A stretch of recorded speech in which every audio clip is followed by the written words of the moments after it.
ابھی چھوڑ دیجئے کوئی دین، کوئی مکتب، کوئی فرقہ، ساری چیزیں جو ریلیجن کے حوالے سے سب چھوڑ دیجئے، صرف یہ دیکھیے کہ انسانیت کے اعتبار سے کون ظالم ہے اور کون مظلوم ہے۔ ہمیں چاہے اگر کوئی عیسائی بھی ہو، جیسے مثال کے طور پر ہمارے کیا ملک کے اندر ہندو نہیں رہتے ہیں؟ ہمارے ملک کے اندر کیا عیسائی یہودی نہیں رہتے ہیں؟ تو کیا ہم ان کے ساتھ جنگ کرنا شروع ہو جائیں گے کہ بھئی ہمارا ڈفرینس آف اوپینین ہے اور ہم جو ہے ان کے مکتب پر نہیں ہے اس لیے ان کو قتل کر دیں گے؟ نہیں، اگر کہیں پر ظلم ہوتا ہے، جیسے اگر ہندوستان کی طرف سے ظلم آتا ہے تو پھر ہم اس کا جواب دیں گے، ورنہ ہمیں ہندوؤں سے کوئی مسئلہ نہیں ہے، ہندو تو ہمارے ملک کے اندر آزادی سے رہ سکتے ہیں۔ تو مسئلہ یہاں پر ظالم و مظلوم کا ہے، اور جہاں پر ظالم و مظلوم کا مسئلہ آ جائے وہاں پر ہمیشہ حسینی وہ ہوگا کہ جو مظلوم کا ساتھ دینے والا ہوگا اور حق کے راستے پر آنے والا ہوگا۔ تو ابھی جو مسئلہ ہے وہ حسینیت اور یزیدیت کی جنگ ہے، اور ہمیں جو واقعہ کربلا سننے کو ملتا ہے، اور ایک عرصے سے ہم تاریخ کربلا سنتے ہوئے آئے ہیں اور یہ سوچتے ہیں کہ کیسے ہو سکتا ہے کہ نواز رسول شہید ہو رہے تھے، خانوادہ رسالت کو شہید کیا جا رہا تھا اور امت دیکھ رہی تھی۔ تو یہی آج کا ماحول ہے کہ ایک طرف سے جو اہل بیت کے چاہنے والے ہیں ان کو شہید کیا جا رہا ہے، دوسری طرف سے ایک مسلم امہ وہ ہے کہ جو خواب غفلت کے اندر ہے، یا کبھی کبھار ہمیں دیکھنے کو ملتا ہے کہ انہوں نے موقع فراہم کیا ہے ان کے لیے۔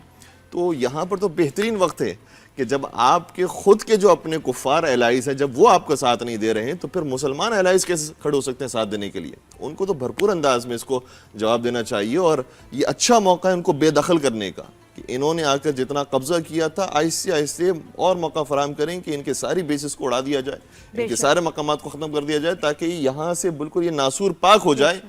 پھر انشاءاللہ جو مسلم امہ کے اندر یونٹی قائم ہوگی وہ دیکھنے کے قابل ہوگی، اور پھر وہ ہم جو پوری دنیا کے اوپر انشاءاللہ حکمرانی کریں گے تو وہ عدل و انصاف کی حکومت ہوگی، کہ جیسے امام زمان علیہ السلام کے بارے میں کہا بھی گیا ہے کہ جب ظلم و جور سے دنیا بھر جائے گی تو آپ آئیں گے اور عدل و انصاف سے دنیا کو بھر دیں گے۔ جی صاحب، اب ایک تو یہ ہم بات کر رہے ہیں امت مسلمہ کی، تو بات ہو ہی رہی ہے، اور ہم نے پورے رمضان یہ بات ہم کرتے رہے سائڈ بائی سائڈ۔ ابھی جو ایک اور چیز ہے وہ یہ ہے کہ عید الفطر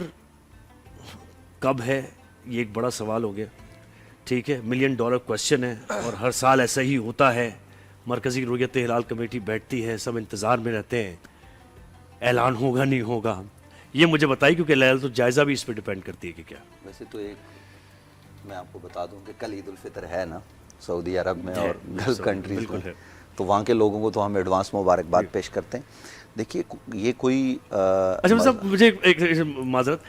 یہ کہا جاتا ہے، وہ پتہ نہیں غلط ہے یا صحیح ہے، کہ اگر جمعے کو عید ہوتی ہے تو تختہ پلٹ جاتا ہے اس وقت، یہ کیا ہے؟ حکومت کا تختہ الٹ جاتا ہے، پلٹ جاتا ہے حکومت کا، 2 خطبوں کی بات ہوتی ہے، ایسا کچھ نہیں ہے۔ دیکھیے یہ کوئی مذاق نہیں ہے، یہ جو رمضان المبارک ہے یہ اس کے روزے رکھنا یا چاند دیکھ کر روزہ رکھنا، چاند دیکھ کر افطار کرنا، قرآن مجید فرقان حمید ایک بات کرتا ہے، یسألونک عن الحلہ قل ہی مواقیت للناس والحج۔ یہ جو چاند کے متعلق ابھی آپ سے سوال کرتے ہیں تو آپ ان کو بتائیے اس کے مواقیت ہیں، یہ انسانوں کے لیے اور حج کے لیے ہیں، یعنی پتہ یہ چلا قرآن نے اشارہ دے دیا کہ تمہاری عبادت کا تعلق چاند سے ہے، اور قرآن مجید فرقان حمید میں دوسرے مقامات پر بھی یہ چیزیں آئی ہیں، چاند کو جو ہے نا وہ نور کہا گیا ہے اور اس کی منازل کی بات کی گئی ہے۔ نبی کریم صلی اللہ علیہ وآلہ وسلم نے فرمایا صوموا لرؤیتہ افطروا لرؤیتہ، چاند دیکھ کر روزہ رکھو اور چاند دیکھ کر عید کرو۔ اور پھر نبی کریم صلی اللہ علیہ وسلم نے یہ بھی فرمایا، ابھی جب بات ہو رہی تھی نا کہ کل کراچی میں آج بھی بادل ہیں، کل بھی جو ہے وہ جکھڑ چلا، تو اگر اس دن بادل ہوں فَإِن غُمِّيَ عَلَيْكُمْ فَأَكْمِلُوا الْعِدَّةَ 30، تو بادل کی صورت میں آپ 30 دن پورے کریں۔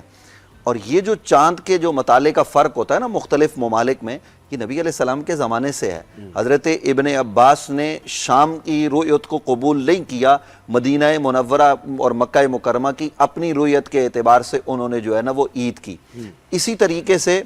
آپ آگے بڑھیے تو جو قریب کے شہر ہوتے ہیں نا، ہمارے احناف فقہا یہ کہتے ہیں وہاں تو ایک رؤیت ہوگی، جیسے پاکستان ایک اسلامی ریاست ہے پوری مکمل، تو یہاں پر 2 عیدیں نہیں ہو سکتی، یہاں کا تو مطلب ہی ایک ہی ہے۔ اور اسی طریقے سے جو قریب کے ممالک ہیں جیسے ہمارے ہاں ہندوستان، پاکستان، بنگلہ دیش میں اکثر یہ ہوتا ہے کہ ایک ہی دن جو ہے نا وہ روزہ ہوتا ہے اور ایک ہی دن عید ہوتی ہے، الا یہ کہ مطلب کبھی کچھ اختلاف ہو جائے، اور وہ بھی اس کی وجوہات ہوتی ہیں۔ تو اس لیے یہ ایک ہی دن پر ہے۔ ہاں اگر دور کا مسئلہ ہے، جیسے اندلس کے لوگ تھے ایک زمانے میں مسلمانوں کی وہاں حکومت رہی تو ان کا مطلع الگ ہوتا تھا, مشرق والوں کا الگ ہے, مغرب والوں کا الگ ہے. اور اس میں بھی جو ہے نا وہ تفصیل موجود ہے کہ جب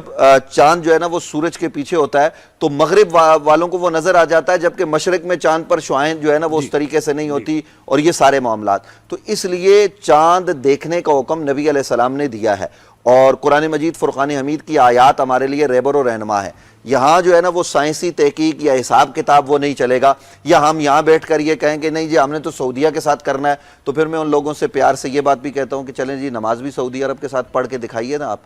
ہمارے ہاں جب فجر ہوتی ہے تو ان کے ہاں کیا وقت ہوتا ہے, ہمارے ہاں جب زور ہوتی ہے تو ان کے ہاں کیا وقت ہوتا ہے, روزہ کے جو ہے نا وہ افطار کے لمحات جو ہیں, ہم روزہ ہمارے یہاں افطاری ہو جائے گی اور وہاں تو ابھی روزہ یعنی چل آپ رہا یہ ہوگا. کہہ رہے ہیں کہ نیکڈ آئی سے ہی دیکھا جائے گا اور گواہیاں اور آئیں گی. گواہی دیکھیے اس حوالے سے دو باتیں قابل غور ہیں کہ گواہی بھی کس کی.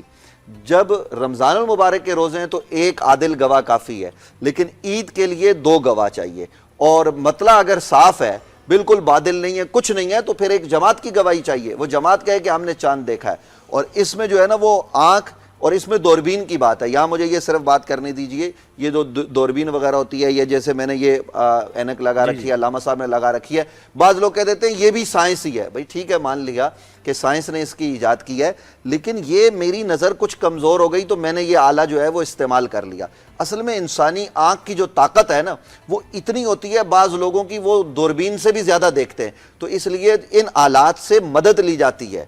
ان آلات کی بنیاد پر اعلانات نہیں کیے جاتے. آپ کیلنڈر سے بھی مدد لے سکتے ہیں. فرض کریں